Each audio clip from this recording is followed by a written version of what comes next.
But I also realized that when things are okay, that's kind of a dangerous place to be. Having a coach, I mean, he flipped my whole life upside down. Every area of my life got better.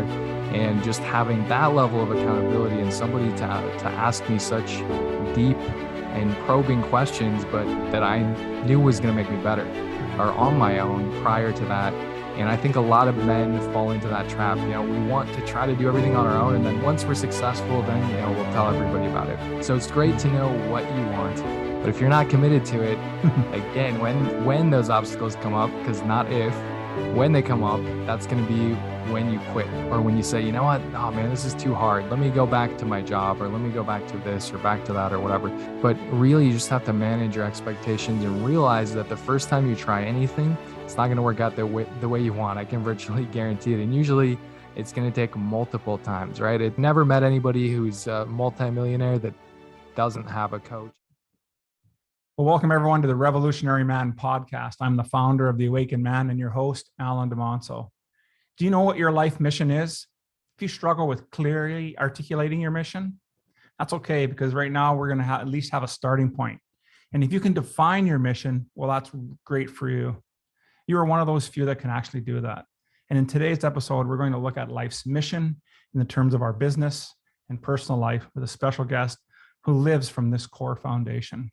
Now, before we get into all that, I want to remind you to hit like and subscribe and share on your favorite platform so you can stay updated with our latest content while helping me grow the Awakened Man message. And for that, I just want to say I'm truly grateful.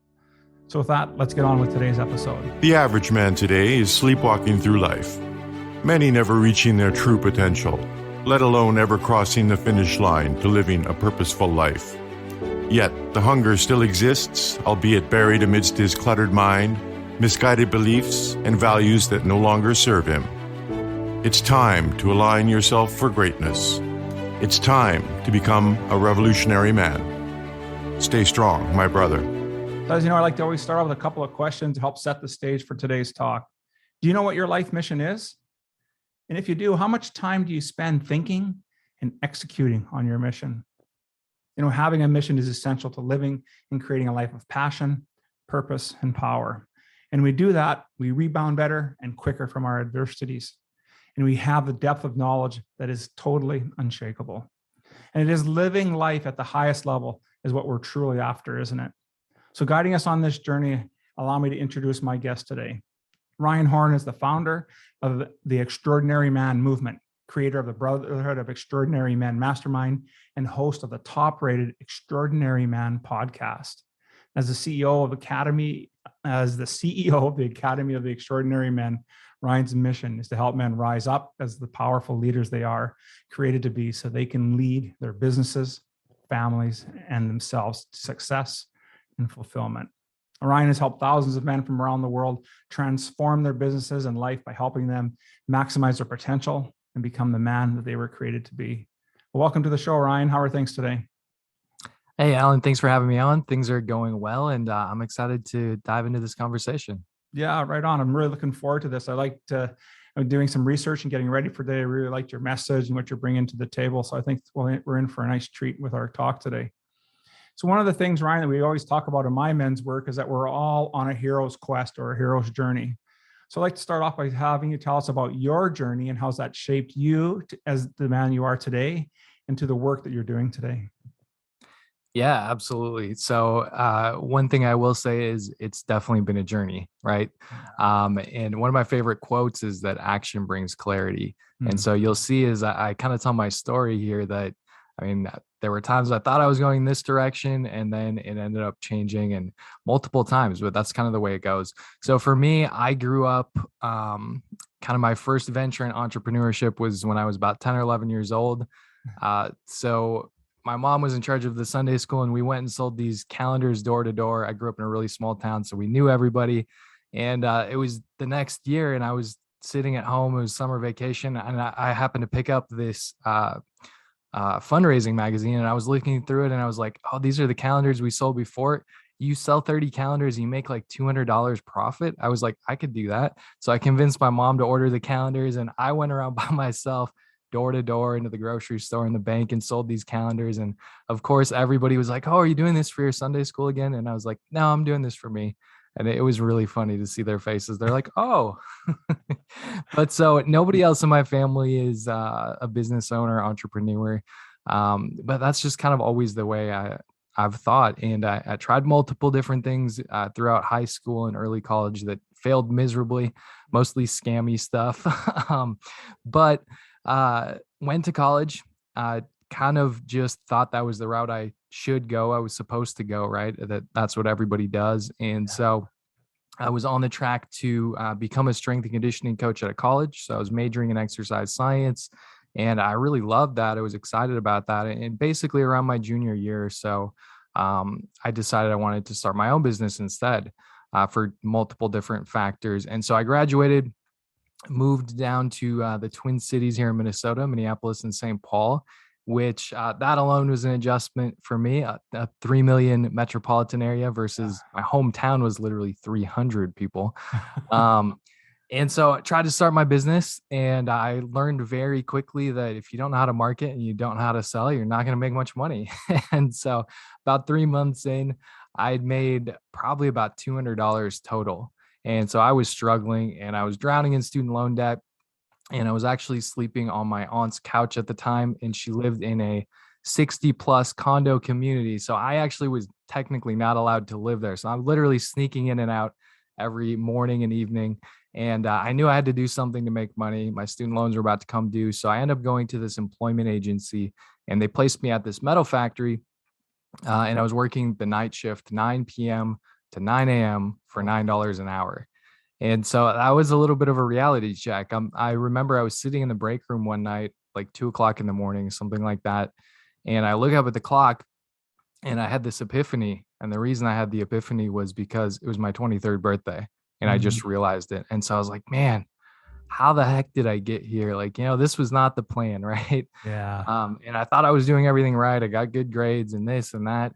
So, why didn't it work out? And so I sat there, kind of felt sorry for myself for 10, 15 minutes. And, I don't know if you've ever felt like you were made for more, or like, you're letting everybody around you down, but that's how I felt in that moment, and didn't feel very good. Right. But after feeling sorry for myself for a little bit, I actually made a really powerful decision. And what I've realized since then is that you can actually use the pain of those situations to fuel you forward. And so that's exactly what I did. So the decision that I made was that, I'm going to go restart my business and make it successful or die trying, because I don't want to be sitting here in this break room again next year on my 24th birthday or on my 34th birthday or whatever. So that's what I did. So I finished out my shift, quit the metal factory, went and restarted my business. Now, obviously, I knew that I needed to learn how to sell and how to market, and needed to change some habits and things like that. So I dove headfirst into personal development. And one of the first things that I did was this 30-hour Tony Robbins audio program. It's called Ultimate Edge.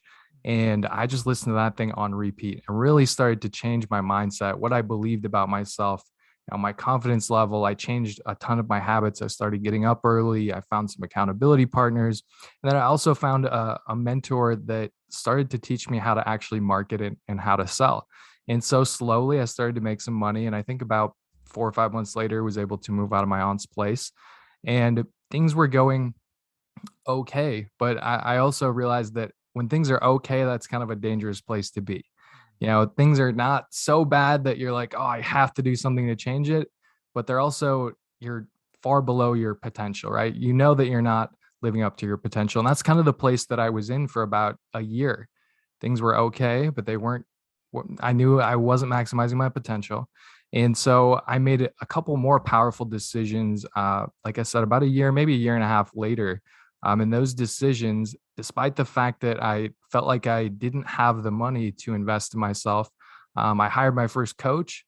And then I also bought a ticket and flew to Miami for a 1-day mastermind with one of my mentors that had originally taught me how to sell and how to market.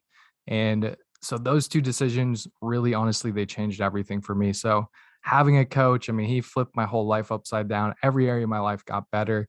And just having that level of accountability and somebody to ask me such deep and probing questions, but that I knew was going to make me better. Yeah. But then also going and flying to Miami and actually meeting my mentor, who he was making multiple millions of dollars at the time. And, spending a time with him one-on-one, it was a room of, I think, 10 people and him and his business partner, who is also very successful. And so for me, that was the first time that I'd actually physically met somebody that successful, because I was trying to do it by my own or on my own prior to that. And I think a lot of men fall into that trap. We want to try to do everything on our own. And then once we're successful, then, we'll tell everybody about it. But that really is a recipe for the long, hard road. But yeah, so the fitness business that I had, personal training business, was successful. It was doing well. But once I started to get coaching, I got really interested in that. So I started kind of doing some coaching on the side for free, some people that I met from personal development conferences and stuff. And I really liked it. And over a period of time, I decided, hey, you know what? I actually want to be a coach. And so again, first I was just like, I'll coach anybody that wants to get better about anything. Right. And then it slowly, as I took action, I was like, you know what? Actually, I want to work with men, and I want to work with men that own businesses. So really, I work with guys that were most of the time in the same position as I was. I was trying to do it on my own and start a business. And so really just help them and coach them to shortcut their success. And so, yeah, that's what I do today. You already mentioned in the opening, I have the Extraordinary Man podcast, and all of that. But yeah, I love what I get to do. And yeah, excited to go in whatever direction you want from here. Right on, brother. Like, I just love your message. I just love the work. You're still a really young guy, and going out there and taking the idea at such a young age to take, I can make $200 selling calendars, and then to build it from there and recognize that at such a young age that life is more, there's more to life than what I'm doing today. And so I really like that message. And the other takeaway I had was, it's so true, isn't it? For men, it's that we just feel that we have this lone wolf syndrome. And one of the things I always say to my guys is that life is a do-it-yourself project. That doesn't mean do it by yourself. It means do it for yourself. You need to find those mentors, and that's what you did. And you did that work, and now you're extremely successful in it. I see that you do a lot of stuff, with men. And so I want to get into really talking a little bit more about the entrepreneur side of your business, and say, where do you find that most entrepreneurs are getting stuck? And what can they do to avoid that, to get themselves unstuck? That's a great question. So I'm going to actually answer this by using the framework that I actually use to coach my guys. So I call it my 5-step business breakthrough framework, but really it's a framework you can use, anybody can use. You don't have to be a man, and you don't have to own a business to break through in any area of your life. And so basically, after investing lots of time and money into my own personal development and being an entrepreneur full-time now for the past 10 years, I started to realize that there are patterns. There's patterns that lead to success. There's patterns that lead to failure, right? And so about a year and a half, maybe 2 years ago, I sat down and put this framework together. And so I'll just kind of go through the 5 steps first, and then I'll go through them in a little bit more detail. Sure. So the 5 steps, number 1 is clarity. Number 2 is commitment. Number 3 is coaching. Number 4 is courageous action.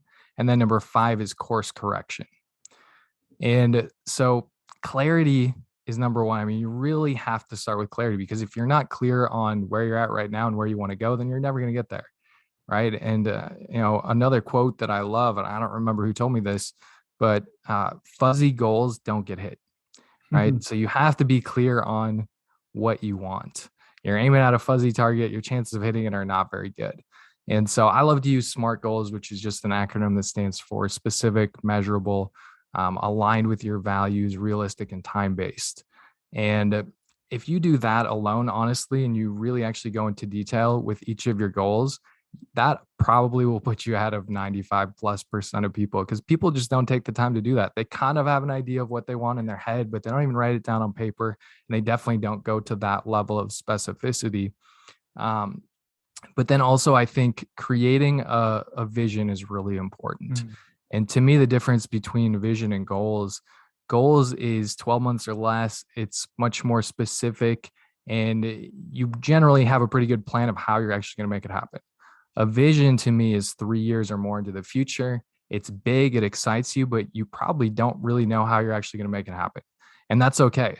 but having a compelling vision is going to be the thing that pulls you forward. Because when you have a big vision, you have big goals, I can guarantee you there's going to be obstacles that come up, and a lot of them. And so if you don't have that big vision that's exciting to you, that's pulling you forward, then it's going to be really easy to just be excited for the first couple weeks or couple months, and then be like, man, you know what? I actually need to change my goal. I need to lower this or whatever, or just quit, right? Because it's tough, especially if you're in business, you're trying to build something from nothing. It's not easy. There's a reason that 80+% of businesses fail within the first couple of years. But that's number one, clarity. And I believe you have to start there. And I think a lot of people just kind of gloss over that. They're like, oh, I kind of know what I want, right? I want to make $1 million in my business, or I want to do this, or I want to do that. But I would really encourage you to go deep on that. If you're one of those people that has just kind of glossed over that. Step number 2 is commitment. So it's great to know what you want, but if you're not committed to it, again, when those obstacles come up, because not if, when they come up, that's going to be when you quit, or when you say, you know what, oh man, this is too hard. Let me go back to my job, or let me go back to this, or back to that, or whatever. And so to me, I like to break down commitment into basically 3 parts. So the first one is leverage. So one of the things that I learned from Tony Robbins a long time ago is that there's basically only 2 reasons anybody does anything. It's either to avoid pain, or it's to gain pleasure. If you boil it down at its most simple, most basic. And so you can use this to your advantage if you know this. And so whenever somebody jumps on an initial coaching call with me, I always take them through a series of questions where we utilize both of these. So we look first at hey, you know what? Now we're clear on what you want and your goals and your vision. So a year from now, if you haven't made progress on that, what's your life going to look like? You know, what's the impact of that going to be? And it's not very fun to do that and to dig in, but man, it gives you a tremendous amount of leverage. And so a lot of times people will tell me that was the most valuable part of a coaching call. But we also do the other side, which is much more fun, of pleasure, right? You know, a year from now, 5 years from now, what is life going to look like if you crush these goals and then you go out and set even higher goals, right? And that's fun, but you can use both of those to your advantage. And I will tell you that people will do far more to avoid pain than they will to gain pleasure. So I would not skip out on the pain part, even though it's not fun. Number 2 part of commitment is accountability. To me, accountability is it's the missing bridge between information and application. We all hear tons of great information all the time, but how much of it do we actually apply? Right? Not a lot. And I'm raising my hand too. You know, I hear great stuff all the time, but I don't apply it. So having some type of accountability, professional accountability, is always going to be the best. You know, if you're trying to use your wife or your best friend as an accountability partner, that's better than nothing, but it's only going to take you so far. Right. And then number 3 part of commitment is focus. So what you focus on a daily basis is either going to make you more or less committed to your goals.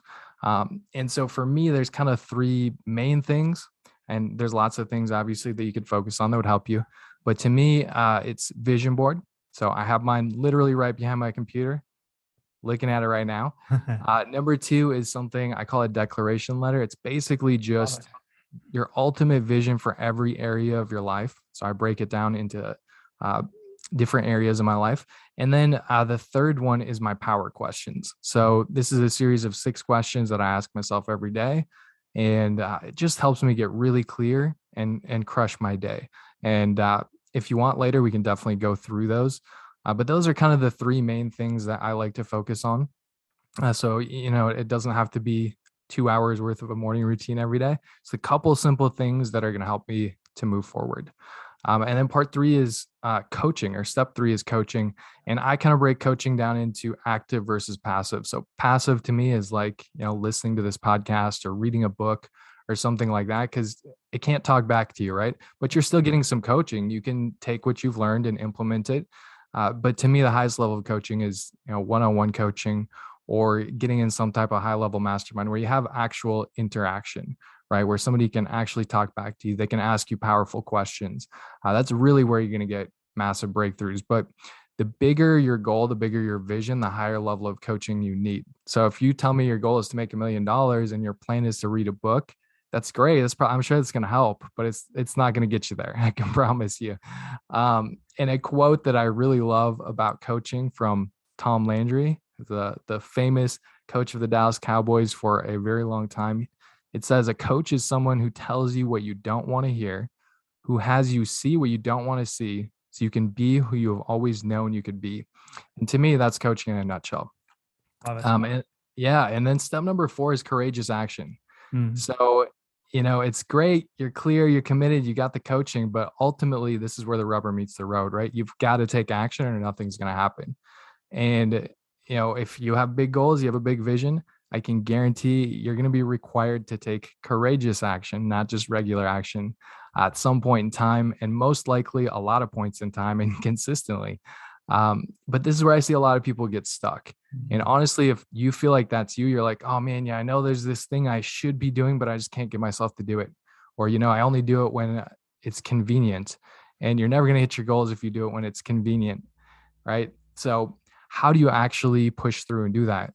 Well, you got to go back to steps 1 through 3. If you're in that place and you feel like you're struggling, I can virtually guarantee you after coaching so many guys that something's missing. Either you're not clear enough on what you want, or you don't have a big enough vision, you don't have a high enough level of commitment, or you don't have a high enough level of coaching.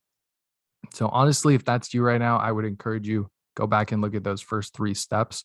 Yeah. But by the way, courage doesn't mean that you're not scared. It means you're scared and you do it anyway. That's right. Yeah. And then the final step number 5 is course correction. And this one can actually be the hardest step of all, because if you feel like you've done steps 1 through 4, you're like, okay, I was clear, I'm committed, I got the coaching, I'm taking the courageous action, but I'm still not getting the result I want, right? I tried it, didn't work. That can be really frustrating. That's where I see a lot of people that want to quit. They want to give up. And a lot of people do give up at that point. But really, you just have to manage your expectations and realize that the first time you try anything, it's not going to work out the way you want. I can virtually guarantee it. And usually it's going to take multiple times, right? It took Thomas Edison 10,000 tries to invent the light bulb. And I'm glad he didn't give up, because I may be sitting here burning a candle otherwise. But I love to use the analogy of a baby learning to walk, because when a baby's trying to learn to walk, they don't just stand up and start walking, right? They stand up and they fall down. They stand up and they fall down. And then they stand up and maybe they take a half a step and they fall down. But it's over and over and over again.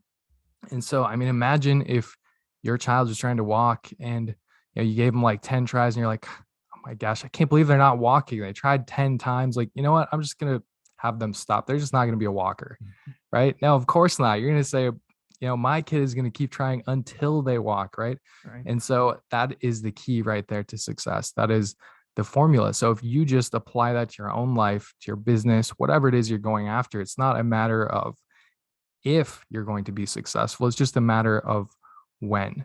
So that is my 5-step business breakthrough framework. And hopefully that answered your question of where people tend to get stuck. Yeah, absolutely. He gave a great framework. I really liked it. And each of those steps are so profound, and it all starts with clarity. And that's so important. I think that's what really has led me to doing the work that I'm doing today, and likely for yourself as well, right? When you finally get clear on what's important to you, number one, and why, and what your vision is for yourself in the future, then it's much easier to stay committed, because it's when those obstacles, and I like that you have a section in there about dealing with obstacles, because let's face it, obstacles are going to come up, and sometimes those obstacles are us, right? I'm the obstacle, and it's because we're not clear, and because we've had this learned fear as we've gotten older and older, and especially when I find the men that I work with are a little bit older.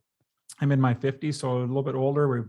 Lots of life stuff has happened for us, and now we're trying to recenter ourselves, and so we may not be as willing to try some things as we are when we were in our 20s. And so it's so important that we have some sort of framework. And that's the other thing I really liked about it, is that how you really broke up the accountability with the commitment and the focus. It really helps anyone. And like you said, it's not just for men and women, it could be anyone, couple, doing business, any type of activity you're in. This framework makes so much sense. And so I think that's great. And I love the the course correction piece and how you're talking about managing expectations. And I think that's another thing, right? And in the other part, I go back to what you were saying earlier on in your story, in your original hero's journey is, you were able to recognize that maybe that goal wasn't necessarily the first goal I wrote wasn't necessarily what works out, right? And as you start to do your work, that gets refined, right? And so I think some of us, we have this perfectionist idea in our minds, and that, well, it was supposed to be this way, but we're closing ourselves off, right, to having us explore something different. Yeah, absolutely. And I mean, I'll raise my hand on that too. I definitely have a perfectionist tendency. And I think it's really easy because we want to try to figure it all out before we take the first step. But the problem is you're not going to figure it out until you take the first step. So it can be, really hard for people. It can be really frustrating because they're like, oh, I need to figure out the next 50 steps, then I'm going to do this. But you just got to take the first step in front of you. And then, like I said before, that's why I love that quote, action brings clarity, because it's so true. If you don't feel clear, that's okay. Just start taking some action and you're going to get some clarity. Absolutely. And the other point you bring up about courage is right, courage is not the absence of fear. It's about facing the fear. And I always like, and I'm a big fan of Jordan Peterson. And I always like how he refers to that part of our life, or the shadow part, the darker stuff, is that dragon. It's all the things we don't want to deal with in our life, is that dragon. And are we going to go and deal with him in his lair, or are we going to wait and let it overcome and consume us? And so I love the analogy of going over and recognizing that I'm still fearful, but I have courage and I take courageous action. And maybe for some folks, that's doing a cold call. Maybe it's just even doing a podcast. And I know I was kind of there the year and a bit ago when I started the podcast, and you can tell by the frequency, but this year I made a commitment that I was all in, and a minimum one a week. And I've been on that. Now we're into April now, just about getting into May. And, when it's so different, right? When you're clear and you make a commitment, that, life starts to happen for you, and we don't have to figure it all out. We just take some action, brother. Yeah, absolutely. So tell me a little bit about now you've invested some time in yourself. You talked about a couple of things, but why is it so important that you feel that you needed to invest in yourself, and why do you think other people should consider that at least? Because maybe some guys, we're still in that lone wolf, and maybe I don't need to, reach out to somebody. But tell me a little bit more about this part of who you are. Yeah, well, if that's you, and I definitely had a phase where that was me too, I would say, first of all, take a look at your results, and are you happy with them? If you are, great, maybe you're crushing it by yourself, but the vast majority of people are not. And even if you're doing okay, you're just going to be able to go to the next level. We're not designed to do things on our own. No man is an island. And so I think it can be hard for people. I remember, like I mentioned in my story, when I hired my first coach, and, I booked that one-day mastermind and bought the flights and stuff. I had to put it all on credit cards. It was definitely a leap of faith. But after a year of kind of plateauing and being in the same place, I was like, you know what? I've tried to do it on my own, and hey, I had a little bit of success, right? But I know that I need something else if I'm going to go to the next level. And so I think once you experience it, whether it's hiring a coach or joining a mastermind, or even just going to a live event for the first time, I remember all of those things for me. It was so eye-opening because I was like, man, this is such a shortcut. You go to a live event and you build your network, and you meet other people and find out, oh, they struggle with the same things as me. Wow, I thought I was the only one, right? And, like I said, nobody from my family is a business owner, entrepreneur. I knew nobody else that was an entrepreneur, business owner when I moved down to the Twin Cities. So I was very isolated. And, even if you have great friends, if they're employees, they're not going to understand what it's like. So going to live events, I would say, was a huge aha for me as well, which, again, I put that off for far longer than I wish I would have, but it's a game changer. Meeting other people and networking. I've met some of my best friends through that. So I actually, we won't have time to go into this story, but I met my wife through a personal development event. So tons of benefits, but I would say if you're skeptical, you don't have to go buy a $25,000 coaching program tomorrow. Maybe you start with just a book, or if you're listening to this podcast, then you've already started to invest in yourself. Maybe not monetarily, but this is an investment of your time. Mhm. So I would say, just start taking small steps and start actually applying it and putting into action. And you're going to see that, okay, wow, this is actually working for me. But yeah, it's very important. And also I would say, if you want to maximize your potential, the training never stops, right? It's not like I'm like, oh, okay, now I hit this level of success, I'm just going to put it on cruise control and whatever. No, I'm part of a really high level mastermind. My wife and I still go to a lot of events, personal development events, and we have multiple coaches. And what I've found, I've interviewed a lot of really successful people on my podcast as well. The more successful people are, the more they invest in themselves, the more coaches they have, the more, events they go to and masterminds they're a part of, not the opposite. I've never met anybody who's a multimillionaire that doesn't have a coach and isn't very involved in personal development. So Yeah, no kidding, my friend. Absolutely. And you think about it, and some of the greatest people, all the greatest people in the world have all had coaches at some level, at some form, right? Jordan didn't become Jordan without having Phil Jackson helping him. exactly.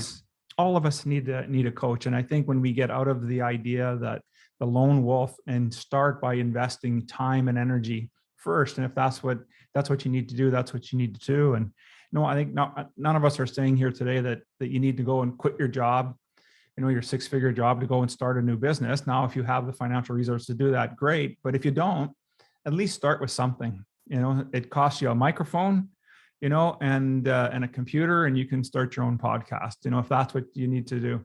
And it's so important that guys understand that you don't have to have everything, doesn't have to be perfect. You just have to start somewhere. So I think that's awesome. Now, I got a sense that when you were going through your 5-step breakthrough framework process, that might be, some of that might be a bit of a routine, maybe a morning routine or a ritual you go through. Tell us a little bit about how you get your day started, and how do you ensure that every day you're going to be crushing it? Yeah, that's a great question. So I've actually never thought about my morning routine in context to the 5 steps, but I will kind of go over what typical morning for me looks like. So I'll be the first to tell you I'm far from perfect. I mess up my routine all the time, or don't do stuff or whatever. And I think it's easy for people listening to people on podcasts sometimes to think, oh man, he's perfect, I can't do that, and whatever. So that's not the case at all. First of all, let me say that. But when I am on point and when I crush my days, I get up early, usually 5:30. I like to go work out first thing in the morning. So at the moment, I have a toe injury, so I'm not playing basketball, but I usually play basketball twice a week, pick up basketball. And then I like to work out 3 or 4 times a week. So just about every day. But man, the days that I work out versus the days I don't work out, my focus and my productivity is so much lower when I don't work out and so much higher when I do work out. So that's kind of part one. The other couple of things that are really important in my morning routine, because some days I do more, some days I do less, but the power questions that I mentioned before. So those 6 questions, and I'll just mention a couple of them for people. Sure. So the first question is, what are 3 things I'm grateful for? So cultivating an attitude of gratitude, I think, is so important, because it's not normal. It's like in a garden, weeds grow automatically. But if you actually want to grow something with some fruit, then it takes some time and some effort. It's the same with our mindset. We naturally just go to negative. So if you want to have a positive mindset, you actually got to put some work in. So forcing myself to come up with at least 3 things that I'm grateful for every day, that alone will really massively change things if you consistently do that. But that's the first question. Another question for me is, how can I make Brittany feel loved today? So Brittany is my wife's name. And I want to make sure I'm focusing and doing something towards my marriage every single day. And usually it's a small thing, but it's just that It's the daily habits.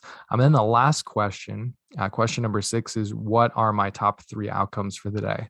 So I will list out top 3 things that are most important, because the thing is, we all have 100 things that we want to get done that day. We all have a huge to-do list, right? But the reality is that we're never going to get it all done.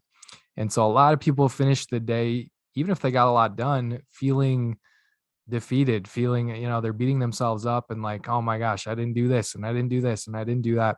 So this really is very helpful, because you're identifying the top 3 things that are going to move the needle forward, because it's also easy to get caught up doing things that don't really matter that much.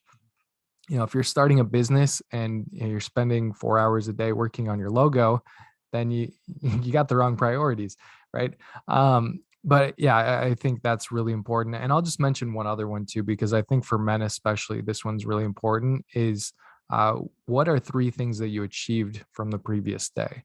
So again, it's really easy for us to just think about the things that we didn't do. So this forces you. And I've found for a lot of guys that I coach, when they start doing this is a really hard question for them to answer, because they only want to look at, oh, well, I didn't achieve anything yesterday. I didn't achieve, because they didn't achieve anything big. Right. So when you can start breaking things down and writing down small things, even, because I guarantee you achieved at least 3 things yesterday, even if you have to write down that getting out of bed was one of them. But one thing that I know is that success builds off of success. So when you start to change your mindset and the way that you're thinking about things, and you're seeing the achievements that you are doing, you're focusing on the outcomes, you're cultivating that attitude of gratitude, it really starts to change your mindset. And that's incredibly valuable. Yeah, absolutely. Love those questions. Those are definitely power questions that all of us should be asking ourselves in the morning. That's just great. So one of the other things that we talk a lot in my work anyways is about, living a life of destiny and how we get to there. And we get there by the decisions. So tell me why you believe that decisions are so important in determining what our destiny is. Yeah. So something else that I learned from Tony Robbins is that your decisions equal your destiny. Right. And I think, just going back to my story that I told earlier, if you look at me sitting in the metal factory 2:00 in the morning, I made a decision. And the reason I'm on this podcast talking to you right now, I can trace back to that decision a long ways back. Right. And there's a lot of decisions in between there. But had I not made that decision, I don't know, maybe I'd still be working at the metal factory. But yeah, decisions are really powerful. And I think people struggle with decision making, and the reality is that not making a decision is also actually a decision. So it's a skill that I think leaders are very good at, making decisions and making them quickly. And the thing is, the majority of the time, if you make a decision and it ends up not being the right decision, then you can just change course and make the right decision. But if you sit in indecision, and it's easy to get in your head about things like this, right? And then you just loop it over and over and over again, and you never actually make a decision, then nothing is actually going to change. So it all starts with the decision. I believe decisions are really, really powerful. Yeah, absolutely. And I like how you explain that about getting it out of our head, because we do tend to be, as men, to be very cerebral, right? We just think about it, and we don't really, because we're not good necessarily at expressing, what we're thinking very often, nor very well. And so it's so important to help drive that clarity part as well, right? That's really the first step of your process. So listen, of everything that we talked about today, what is the one thing that you would want our listeners to take away or remember about our conversation? The one thing that pops into my mind when you say that is that failure is not final, right? So we talked about course correction, because it's so easy to, you take action, you try something, it doesn't work out, and then your identity becomes that you failed or that you're a failure. And, you were talking earlier about older men, especially, maybe they've tried some things in the past and it didn't work out. So then they don't even want to try anymore. Right. So just to remember and to realize that failure is not final. And honestly, I don't even like to use the word failure. So to me, I call it a learning experience, because that's what it is. And so the only way to truly fail is to quit. Yeah. I hear you, brother. I hear you. Well, listen, Ryan, thank you so much for spending time with me today. And becoming an extraordinary man, requires us to know our mission, just as you've been demonstrating yourself and talking about it today. And by taking purposeful action, we can revolutionize who we are as men. So I want to thank you, brother, for all that you're doing. And what would be the best way for our guests to reach out and get a hold of you and participate in one of your programs? Absolutely. So the best way is to go to my website, which is coachryanhorn.com. And so there's links to everything I do there, a link to my podcast, the Extraordinary Man Podcast. I have a free Facebook group that you can join if you found this valuable. And something else I would love to do for your listeners. So if you're listening to this, if you're a man, if you own a business, or you're thinking about starting one, you can actually apply for a free coaching call with me. It's a free business breakthrough coaching call. Basically, I'll walk you through the first couple steps of my 5-step framework. And if you're one of the first 5 people, just mention this podcast when you're filling out the application, and I will make sure you get a free coaching call. Well, that's outstanding. Thank you so much, Ryan. So what I'll do is I'll make sure all that information's in the show notes, so everyone will get a chance to get access to it. Once again, thank you so much, Ryan, for spending time with me today. It was outstanding discussion. Yeah, thank you so much for having me on. Right on, brother.